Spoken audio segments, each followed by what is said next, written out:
നമ്മുടെ സ്ഥാനാർത്ഥിയുടെ വരവാണ്.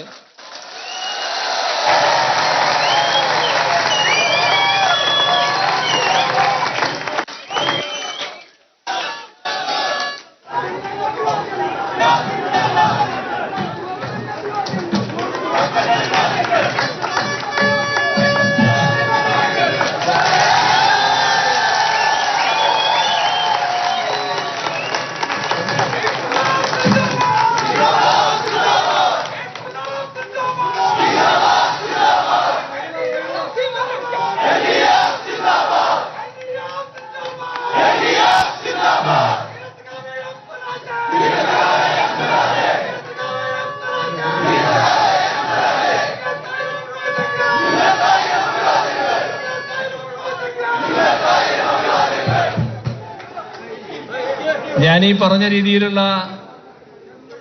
ഒരനുഭവം LDFന്റെ കാലത്ത് ഉണ്ടാകില്ലല്ലോ. LDFന്റെ മന്ത്രിസഭയുടെ ഭാഗമായും ഉണ്ടാകില്ലല്ലോ. അതാണ് പ്രത്യേകത. അഴിമതി സ്വയമേവ കുറയുന്നതല്ല. അഴിമതിയുമായി ബന്ധപ്പെട്ട കാര്യങ്ങളിൽ ഭരണത്തിന് നേതൃത്വം കൊടുക്കുന്ന മുന്നണിക്ക് കൃത്യമായ നിലപാട് വേണം. അതാണ് LDFനുള്ളത്. എല്ലാ കാര്യങ്ങളും സുതാര്യമായി നടക്കണം. ഇവിടെ 2016 മുതൽ 2021 വരെ അധികാരത്തിലിരുന്ന LDF സർക്കാരിന് തുടർഭരണം ജനങ്ങൾ സമ്മാനിച്ചു. ആ തുടർഭരണത്തിന്റെ പ്രത്യേകത നോക്കണം. മുൻകാലങ്ങളിൽ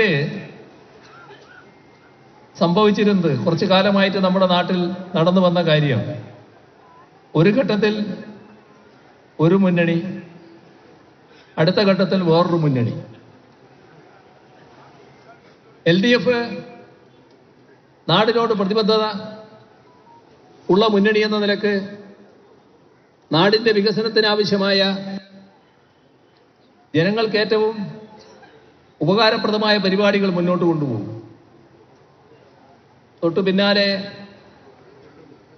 UDF അധികാരത്തിൽ വരുന്നു.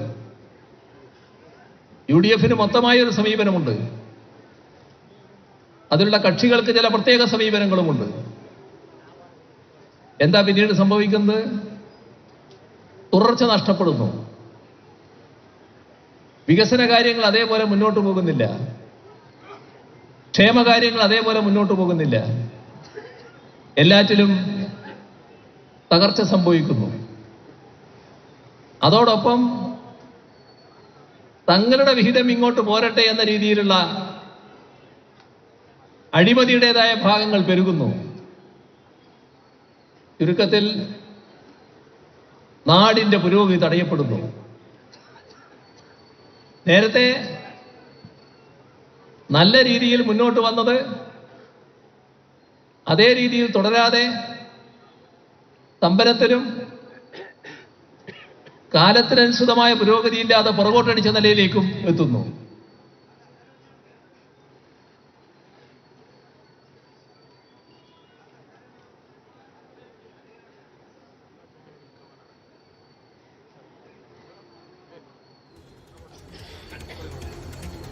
അടുത്ത തവണ വീണ്ടും LDF അധികാരത്തിൽ വരുന്നു. ആദ്യത്തെ 2-3 വർഷം, ഏകദേശം 3 വർഷത്തോളം, 2 വർഷം പൂർണ്ണമായും ഈ വന്ന കേടുപാടുകൾ തീർക്കാൻ വേണ്ടി ചെലവിടണം. നേരത്തെ LDF തുടങ്ങി വെച്ച എവിടെയായിരുന്നോ നിന്നത് അവിടുന്ന് പുറകോട്ട് പോയ അവസ്ഥ പരിഹരിക്കാനും കാലാനുസൃതമായ പുരോഗതിയിലേക്ക് എത്താനും 2-3 വർഷം ചെലവിടേണ്ടി വരുന്നു. നമുക്ക് നഷ്ടപ്പെടുന്നത് ആ 2-3 വർഷമായിരുന്നു. പിന്നീടുള്ള 2 വർഷക്കാലമാണ് യഥാർത്ഥത്തിൽ നാടിന്റെ പുരോഗതിയുമായി ബന്ധപ്പെട്ട കാര്യങ്ങളിലേക്ക് പൂർണ്ണമായി കടക്കാൻ കഴിയുക. ഇതിന് മാറ്റം വന്നു. ജനങ്ങളുടെ അനുഭവത്തിലൂടെ അതിന് മാറ്റം വരുത്തി. LDF-ന് തുടർഭരണം സമ്മാനിച്ചു. തുടർഭരണം സമ്മാനിച്ചപ്പോ അതേ രീതിയിൽ കാര്യങ്ങൾ മുന്നോട്ട് കൊണ്ടുപോയി.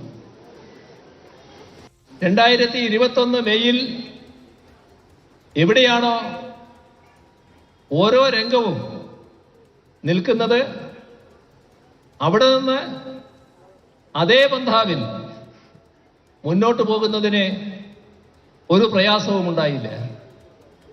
അതാണ് ഈ 9 വർഷക്കാലം കാണുന്ന കേരളത്തിന്റെ എല്ലാ മേഖലയിലുമുള്ള പുരോഗതിക്ക് അടിസ്ഥാനം എന്ന് നാം കാണണം.